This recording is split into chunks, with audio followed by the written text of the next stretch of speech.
Hello students. जैसा कि हम लोगों का क्लास 12th की फिजिक्स का एनसीईआरटी का ये लेक्चर चल रहा है, जिसमें हम लोगों ने अब तक पेज 9 के हाफ पेज को कंप्लीट कर लिया है। ठीक है, जिसमें हम पूरी कोशिश करते हैं कि आपको क्लास 12th की फिजिक्स की एनसीईआरटी को अच्छे से एक्सप्लेन करके समझाएं और आपके समय का बचत भी हो, इसलिए हम छोटे छोटे वीडियोज़ के रूप में आपको सारी एनसीईआरटीज़ को देने की कोशिश करेंगे। तो प्लीज़ हमारे चैनल्स को सब्सक्राइब करें और मुझे सपोर्ट करें, ताकि मैं पूरी एनसीईआरटी को अच्छे से आपको दे सकूं और आप अपने टाइम को बिना लॉस किए धीरे धीरे करके पूरे चैप्टर्स को कंप्लीट कर सकें। तो चलिए हम आगे अपना लेक्चर शुरू करते हैं। तो पेज नंबर 9 का ये आगे का है, जिसमें प्रॉपर्टी ऑफ चार्ज में क्वांटाइजेशन ऑफ चार्ज का हाफ हो गया था, हाफ का यहाँ से स्टार्ट करना है। ठीक है, तो बोलते हैं कि देखिए, कह रहे हैं and hence we use smaller units 1 microcoulomb. ठीक है, मतलब चार्ज की जो स्मॉलर यूनिट कहते हैं यूज करने के लिए, वो 1 माइक्रोकुलाम कहते हैं। 1 माइक्रोकुलाम में 10⁻⁻6 कुलाम होता है, और 1 मिलीकुलाम में 10⁻³ कुलाम होता है। Okay, if the protons and electrons are the only basic charges in the universe, all the observable charge have to be integral multiple of e. कह रहे हैं अगर प्रोटॉन्स और इलेक्ट्रॉन केवल यही दो ही बेसिक चार्ज हैं पूरे यूनिवर्स में, तो इसका मतलब जो भी चार्ज इसके अलावा आपको मिलेंगे वह स्मॉल ई के इंटीग्रल मल्टीपल मिलेंगे, यानी कि 2e 3 4e 5e 6e इस फॉर्म में बाकी सारे चार्जेस आपको देखने को मिलेंगे। क्योंकि ये जो स्मॉल ई है ये basic charge particles like proton और इलेक्ट्रॉन का एक चार्ज, एक इलेक्ट्रॉन या एक प्रोटॉन का ये चार्ज है। Okay, Thus, if a body contains n1 electrons and n2 protons, the total amount of charge on the body is। कह रहे हैं अगर किसी बॉडी के पास n इलेक्ट्रॉन और n प्रोटॉन है तो उसके पास कुल कितने चार्ज होंगे। तो हम जानते हैं कि Q = होता है n e। तो अगर उसके पास n1 प्रोटॉन है तो प्रोटॉन पर प्लस चार्ज होता है तो प्लस n e, और अगर उसके पास n2 इलेक्ट्रॉन है तो n2 पे नेगेटिव चार्ज होता है तो -n2e। अब इन दोनों को प्लस कर देंगे तो e कॉमन हो जाएगा, तो n1 - n2। इस तरीके से उस बॉडी पे टोटल चार्ज जो हो जाएगा वो n2 - n1 × e हो जाएगा। ठीक है, since n1 and n2 are integers their differences is also an integers. कह रहे हैं n1 एंड n2 एक इंटीजर्स हैं, लाइक 1 2 3 4 काउंटिंग नंबर्स हैं, इसलिए इनका डिफरेंस भी एक काउंटिंग नंबर्स ही होगा।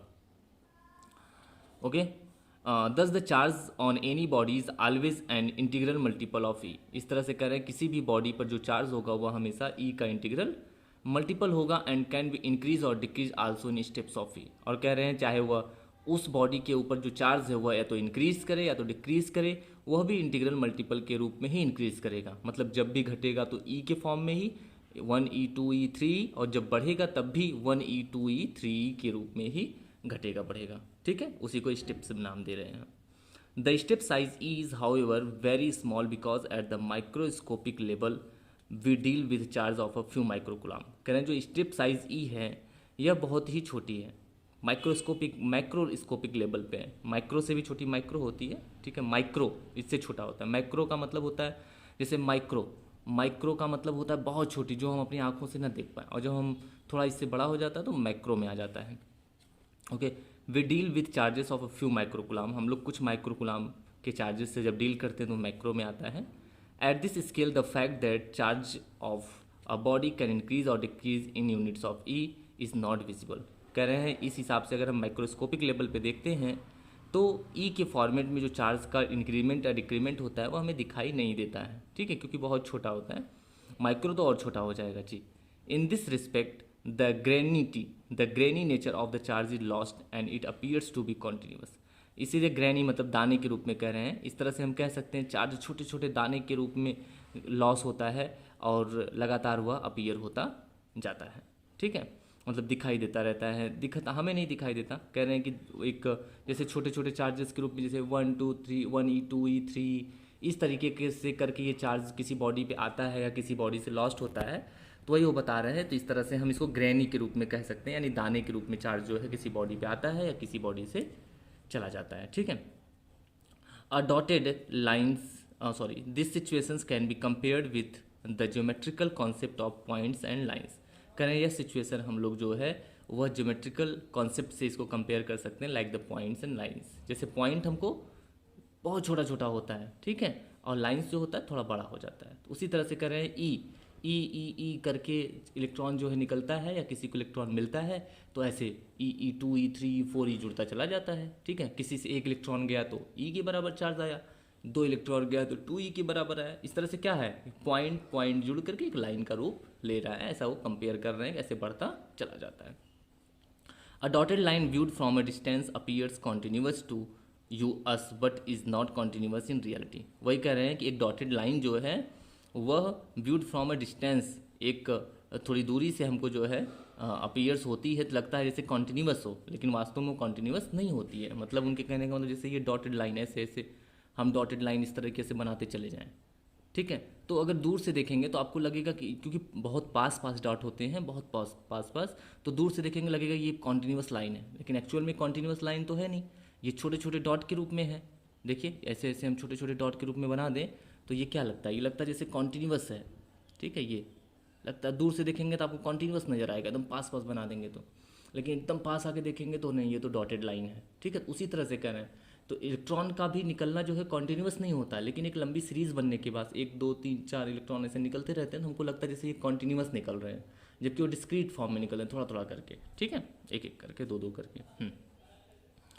ठीक है, एज मेनी पॉइंट्स, ठीक है, continuous in as many points very close to each other normally give an impression of a continuous line। वही कह रहे हैं क्योंकि पॉइंट बहुत पास पास होते हैं इसलिए हमको ऐसा दिखता है कि जैसे वह सभी कॉन्टीन्यूस लाइन बना रहे हो, लाइन जो है कॉन्टीन्यूस हो, ऐसा दिखाई देता है। जबकि पॉइंट पास पास एक्चुअल में थोड़ा बहुत तो अंतर उसमें होता है, जैसे ऐसे दूर दूर ऐसे थोड़ा थोड़ा अंतर रख के हम कर रहे हैं, पॉइंट को बना रहे हैं, लेकिन दूर से देखने पर इनके बीच का गैप बहुत कम होने से हमको कॉन्टीन्यूस दिखाई देता है। ठीक है, many small charges taken together appear as a continuous charge distribution. वही कह रहे हैं बहुत से चार्जेस को अगर हम एक साथ ले लेते हैं तो वह भी हमको कॉन्टीन्यूस डिस्ट्रीब्यूशन के फॉर्म में दिखाई देते हैं।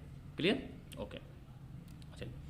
Eight the microscopic level one deals with charge that are enormous compare to the magnitude of charge e, since e is equal to 1.6 into 10⁻⁻⁹ coulomb. तो कह रहे हैं माइक्रोस्कोपिक लेवल पे अगर हम एक इलेक्ट्रॉन के चार्ज की बात करें या एक प्रोटॉन के, तो वह 1.6 इंटू 10⁻⁹ कूलम होती है।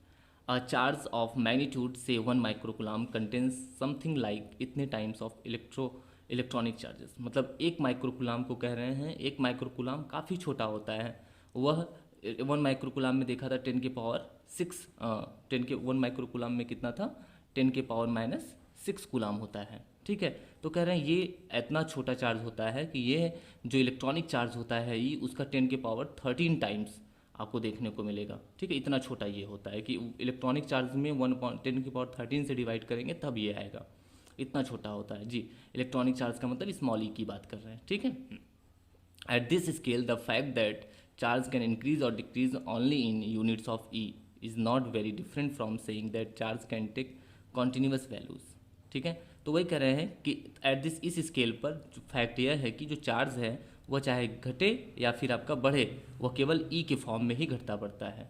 ठीक है, ना कि उससे कम ज़्यादा, मतलब फ्रैक्शन में नहीं, E/2 E/3 में नहीं। Thus at the microscopic level the quantisation of charge has no practical consequences and can be ignored. तो वही कह रहे हैं इस तरह से माइक्रोस्कोपिक लेवल की बात करें तो जो क्वांटाइजेशन ऑफ चार्ज है उसके पास कोई प्रैक्टिकल, उसमें कोई प्रैक्टिकल कॉन्सिक्वेंसेस नहीं है। मतलब कोई ऐसा नहीं है कि जिसको प्रैक्टिकली हम कह सकें नहीं ये सही है या गलत है।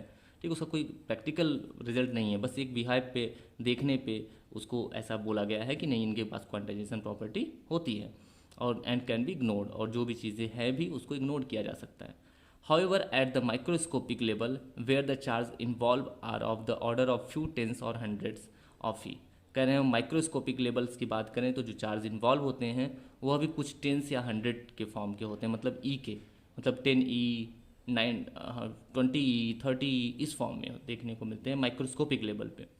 दे can be counted, they appears in discrete lumps. कह रहे हैं वो अपीयर काउंट किए जा सकते हैं और डिस्क्रीट फॉर्म में दिखाई देते हैं। ठीक है, मतलब वही कह रहे हैं माइक्रोस्कोपिक लेवल पर भी चार्ज जो होता है वो बहुत छोटे होते हैं, लेकिन एक कॉन्टीन्यूस फॉर्म में देखें तो बताया ना कि एक इलेक्ट्रॉन जो होता है वो पॉइंट का फॉर्म है, लेकिन जब 1 2 3 4 5 ऐसे लगातार निकले, कई ठो हो जाएँ तो उसको बोल रहे हैं कि वो कॉन्टीन्यूस दिखाई देते हैं।